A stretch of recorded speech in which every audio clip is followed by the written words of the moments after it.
பொறுமைக்கு எல்லை அப்படின்னும்போது எப்படி சொல்லலாம்னா, இப்போ கடலுக்கு வந்து எல்லை இல்லை அப்படின்ற மாதிரி பொறுமைக்கு என்னென்னா அந்தந்த காரியத்தை பொறுத்து வரையறுத்துக்கிற வேண்டிதான்.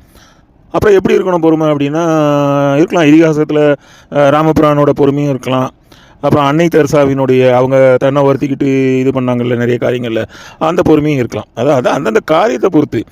அதனால் வந்து ஆங்கிலேயருக்கு அடிமைப்பட்ட நம்ம ஆட்கள் அந்த பொறுமை இருக்கக்கூடாது. ஏன்னா ஒருத்தருக்கு அடிமையாக இருக்கிற அளவுக்கு பொறுமை இருக்கக்கூடாது. ஆனால் நம்ம கொஞ்சம் தாழ்ந்து போனோம்னா அந்த காரியம் நடந்துரும் போல் அப்படின்னா அதில் பொறுமையாக இருக்கிறதுல ஒரு 7 தடவை நடக்கிறதுலையோ, திருப்பி திருப்பி போய் வேலை காரியங்கள் மற்ற காரியங்களில் கல்வி சம்மந்தமாக கேட்குறதுலையோ தப்பு கிடையாது.